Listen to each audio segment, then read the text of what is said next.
श्री कृष्णाय वासुदेवाय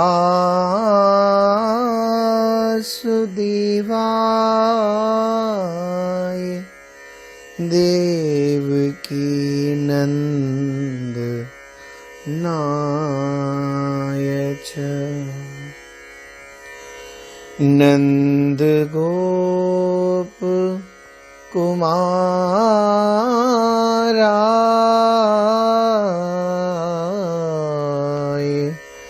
श्री गोविंदाय नमो नमः।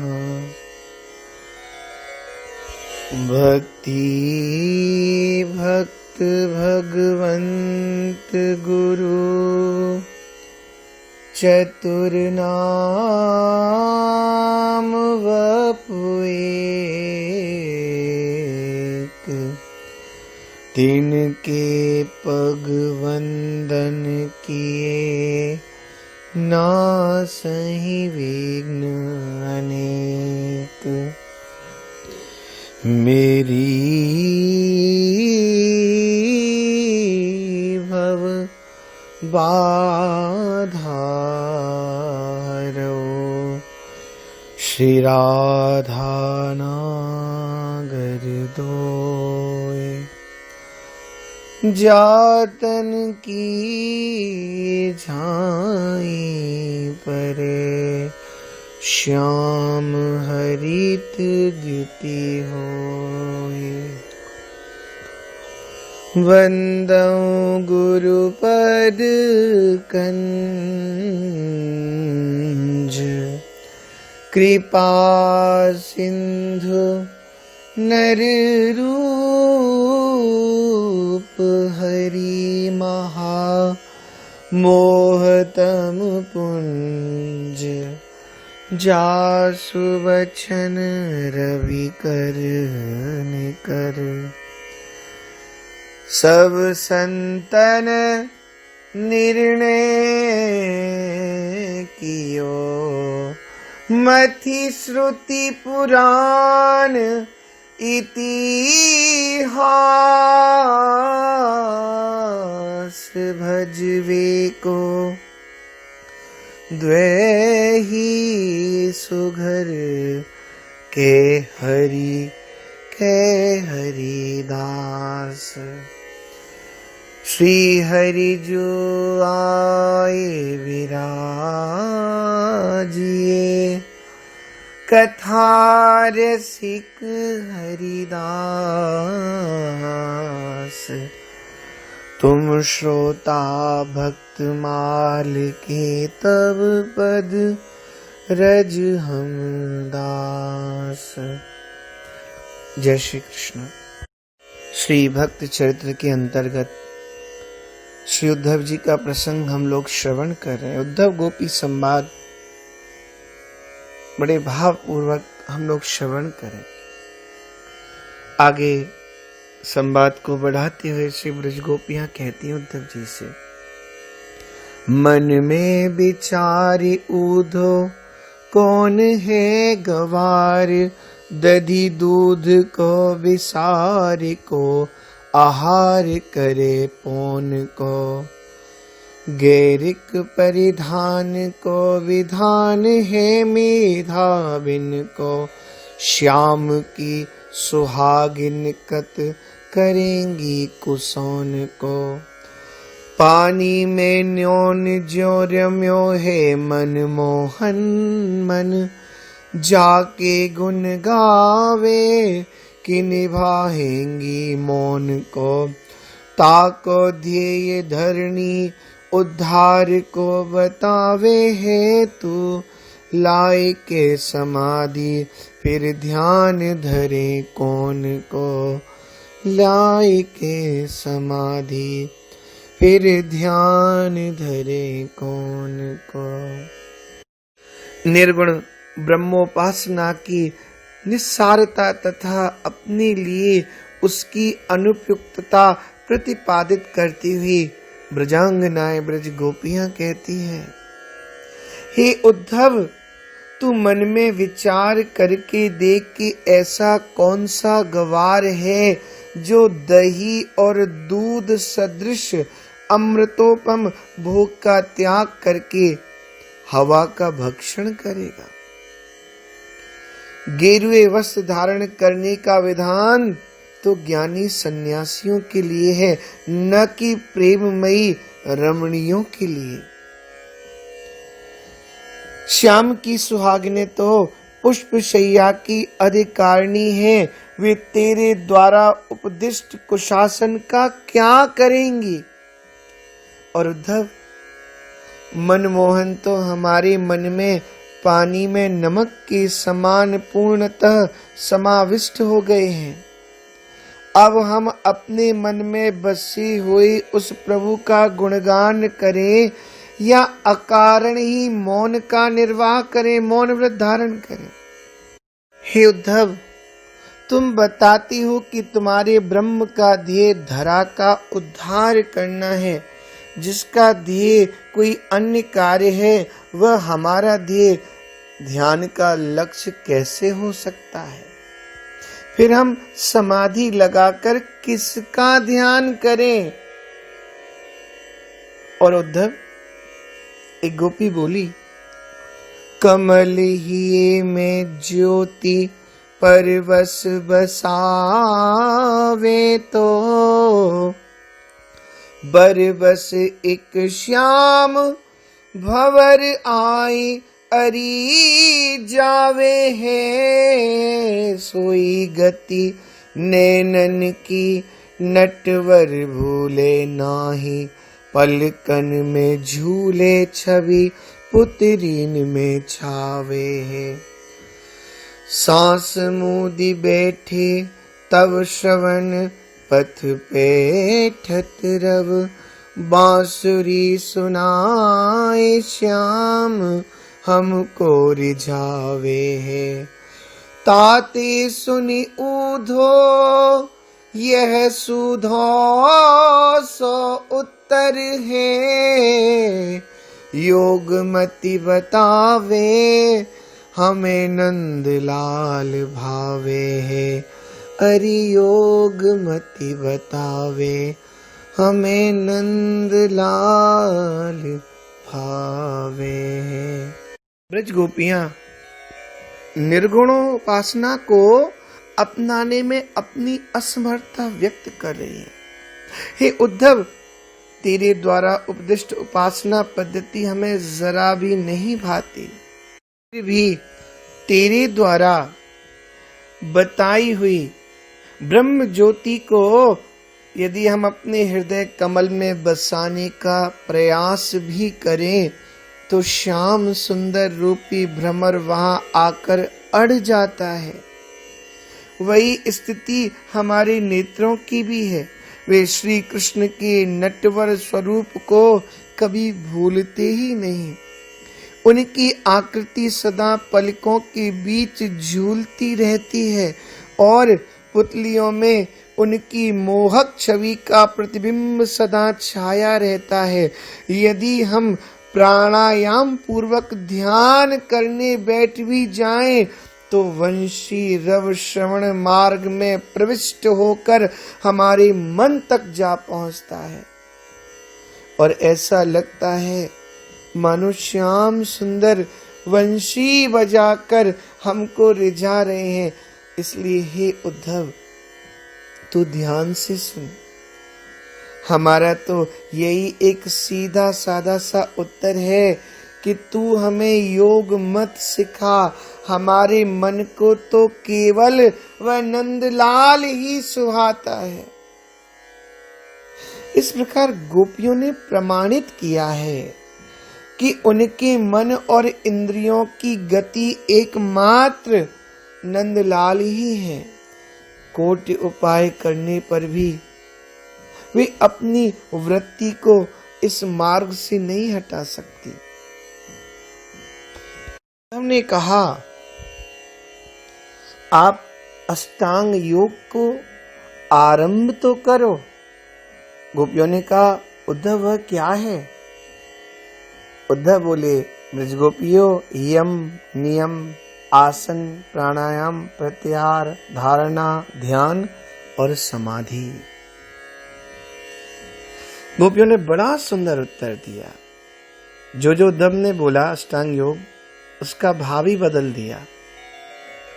ब्रज गोपियां बोली, हे उद्धव, यम के दर्श करे हैं ना करेंगी ऊधो, नियम बनायो है निहारे नंदलाल को,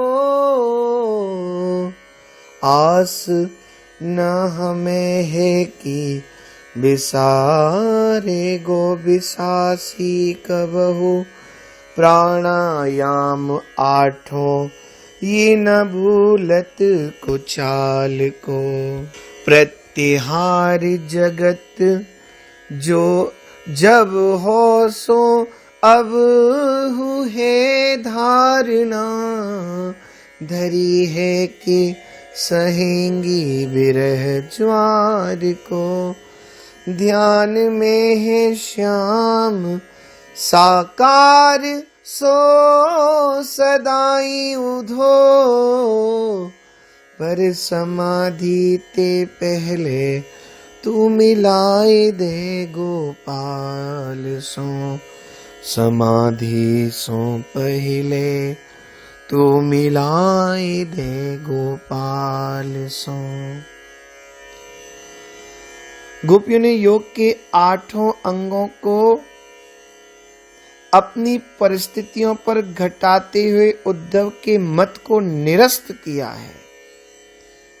वे उद्धव को संबोधित करती हुई कहती हैं, हे उद्धव, यम तुम्हारे द्वारा उपदिष्ट योग का प्रथम अंग है। हम तो प्रभु की रूप माधुरी का पान कर चुके हैं, अतः हमने न तो यम यानी यमराज के दर्शन किए हैं और न भविष्य में हम करेंगे। तुम शौच तप दान आदि यौगिक नियमों का उपदेश देते हो, किंतु हमने तो एक यही नियम बनाया है कि हम सदा नंदलाल श्री कृष्ण का दर्शन किया करेंगे। वह विश्वासघाती हमें भुला देगा। ये विमर्श ही हमारी योगासन है, अथवा हमें स्वप्न में भी यह आशा न थी कि वह विश्वासघाती हमें भुला देगा। उस छलिया की कुचाल को न भूलना, अर्थात उसे हर समय याद करना ही हमारा अष्टांग योग वाला प्राणायाम है। हमारे प्राण तो 8 याम उस कृष्ण की कुचाल को ही याद करते रहते हैं। हमारी इंद्रियों की सांसारिक सुखों से विरक्ति यानी प्रत्याहार वृत्ति तो पहले जैसी थी ना, जैसी पहले थी तो वैसी ही आज है। तुम हमें धारणा यानी मन को एक निर्गुण तत्व में स्थित करने का उपदेश दे रहे हो। हम यह धारणा पक्का विचार बना चुकी हैं। हम अपने इष्ट की विरह अग्नि को आजीवन सहेंगी। हमारी और तुम्हारे ध्यान में थोड़ा सा अंतर यही है कि तुम निर्गुण निराकार में अपने ध्यान को केंद्रित करते हो, जबकि हमारे ध्यान में वह साकार श्याम स्वयं आकर सदा ही वास करता है। हम योग का 8वां अंग समाधि ब्रह्म के साथ पूर्ण तल्लीनता या तदात्म्य अपनाने को भी तैयार हैं, अथवा हम तो तुम्हारे कहने पर जीवित ही समाधि लें यानी मृत्यु का वरण कर लें, किंतु शर्त यह है उससे पहले तुम एक बार समाधि से पहले तू मिलाए थे गोपाल सो, एक बार गोपाल से हमको मिला दो। यहाँ गोपियों ने योग के 8 अंगों को यम नियम आसन प्राणायाम प्रत्याहार धारणा ध्यान समाधि का श्लेष के माध्यम से अपने पक्ष में प्रयोग करके अपनी ज्ञान गरिमा का परिचय दिया है।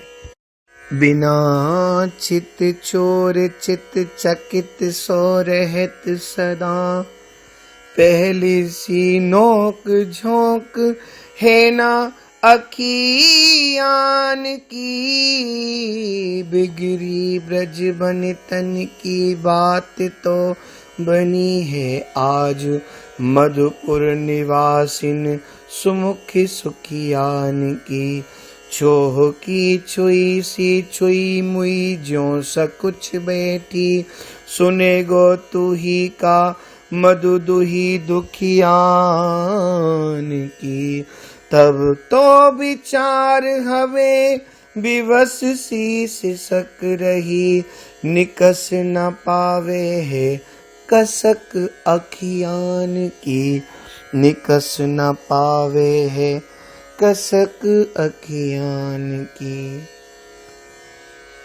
गोपियां मधुपुरी वासिनी स्त्रियों के प्रति सापत्न्य भाव के अभिव्यक्ति की साथ ही अपनी दशा का, और दशा भी कैसी है गोपियों की, दीन दशा, उस दीन दशा का चित्रण कर रही हैं और उद्धव से कहती हैं, हे उद्धव, चित्त चोर कृष्ण के बिना हमारा चित्त सदा घबराया हुआ सा रहता है। अब हमारे नेत्रों में भी पहली जैसी चपलता नहीं रही है। काल चक्र का कुछ ऐसा क्रम है कि इस समय हम ब्रजबंताओं का भाग्य अवनति की ओर है, जबकि श्री कृष्ण के वहां बस जाने से मधुपुरी की सुंदरी तथा भाग्यवती स्त्रियों के सौभाग्य का उत्कर्ष हो रहा है। जब से श्री कृष्ण वियोग के क्षोभ ने हमारे हृदय का स्पर्श किया है, तब से हम उसी प्रकार संकुचित हो गई हैं, जैसे किसी के कर स्पर्श से लाजवंती नामक लता मृत प्राय सी हो जाती है। श्याम भ्रमर हमारे हृदय सुमनों में संचित भक्ति रस का पान करके चला गया है। तू भी हम मधुशोषित दुखियारियों की व्यथा वेदना को क्या सुनेगा और क्या समझेगा। जब से श्री कृष्ण यहाँ से गए हैं, तभी से हम विवश और लाचार होकर सिसक रही हैं। अनवरत रोते रहने पर भी हमारी आंखों की कसक निकल नहीं पाती है। आगे गोपियां बोली, निर्गुण की नौकरानी नाइन होएंगी हम तो, सर्वगुण संपन्न श्याम की सहेली है, चेली है चतुरन की कर्मठ पथ बारिन को, जमुना कछारन की करोई करेली है। वृंदावन बारी में रस की फुलबारी बीच, चंचल चित चोर चंचरीक की चमेली है। अब तो पहेली सी भाग्यन की ठेली, आसमान ने ढकेली और धरती ने झेली है।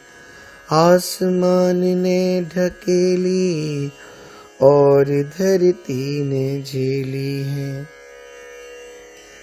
ब्रजांगनाएं श्री कृष्ण के सगुण भक्ति के संदर्भ में आत्म परिचय की शैली में अपनी स्थिति के विविध पक्षों को स्पष्ट कर रही हैं। हे उद्धव, तुम्हारे निर्गुण ब्रह्म की परिचारिका कोई नाइन हो सकती है। हम तो सर्वगुण संपन्न श्री श्याम सुंदर की सब सखियां हैं। जब हम सेव्य सेवक भाव से श्री कृष्ण की आराधना नहीं करती, तो उस भाव से तुम्हारे निर्गुण ब्रह्म को कैसे पूज सकती हैं। हम तो हरि भक्ति अर्थात योग साधकों के निमित्त यमुना के कछारों में उगाई गई कड़वी करेली के समान हैं। उन्हें हमारा रस में भक्ति मार्ग बिल्कुल नहीं रुचता।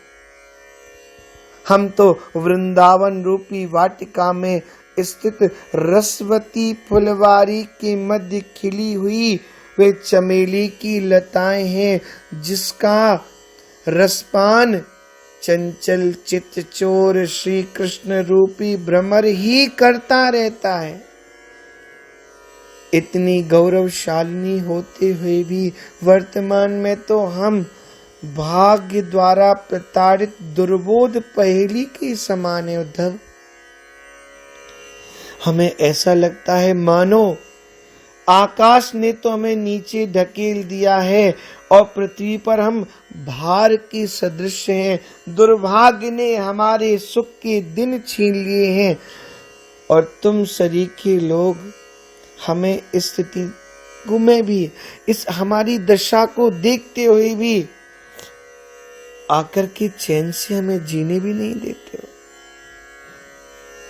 श्याम संग खेल रही अबलो अलील इन फुलेल सने केशन खेह को भरावेंगी। कर्म को कुमेल रयो योग में ढकेल शीत घाम घन पेल झेल देह को जरावेंगी। यह ब्रज पुनीत प्रीत ही की परितीत राखे बन के अतीत ब्रह्म नेह को निभावेंगी। ताते यह थाती सजे कुबरी के गात रहे तेरी हो बात वह सदेह स्वर्ग जावेगी।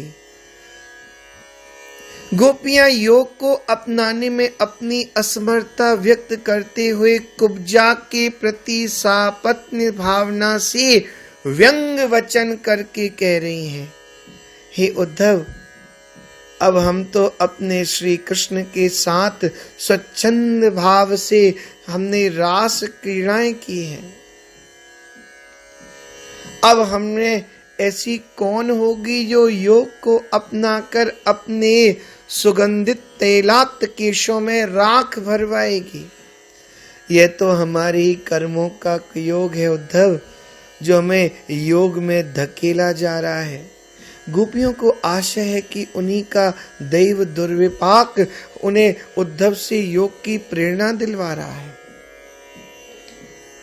कहती हैं गोपियां, किंतु हम इसे अपनाने से नहीं, हम शीत आतप और वर्षा के व्यवधानों को वियोगावस्था में अकेली ही पार करती हुई अर्थात सभी कष्टों को सहन करती हुई प्रिय की विराग्नि में अपनी देह को जला लेंगी उद्धव। और एक बात कहें तुमसे उद्धव, यह पवित्र ब्रजधाम है। यहाँ के निवासी तो प्रेमा भक्ति पथ पर ही विश्वास रखते हैं, प्रेम पर ही अपना पूर्ण रूपेण विश्वास जमा करके बैठे हैं और यही भाव उनके हृदय से निकल करके आता है। ऐसी अनाड़ी कौन ब्रज नारी है जो अपने सगुण आराध्य श्री कृष्ण से पृथक होकर, अलग होकर तुम्हारे निर्गुण ब्रह्म के प्रति नेह का निर्वाह करेगी। हे उद्धव, तुमसे प्रार्थना है, इसलिए तुम अपनी यह योग रूपी धरोहर श्री कृष्ण की वर्तमान कृपा पात्र कुब्जा, क्योंकि हमको तो इसकी आवश्यकता नहीं है, तो उस कुब्जा को इसको सौंप देना। यह उसकी कुबड़ी देह पर बहुत सुंदर लगेगी, वह तुम्हारे उपदेश को ग्रहण भी कर लेगी। और एक बात कहें, इससे तुम्हारी बात रह जाएगी और हमें विश्वास है कि योग को अपना करके वह कुब्जा निश्चय ही सदैव स्वर्ग के लिए चली जाएगी। इसलिए कृपा करके इस उपदेश को तुम हमारे लिए नहीं, इस उपदेश को तुम कुब्जा को सुनाओ, जिससे उसका कल्याण हो जाए।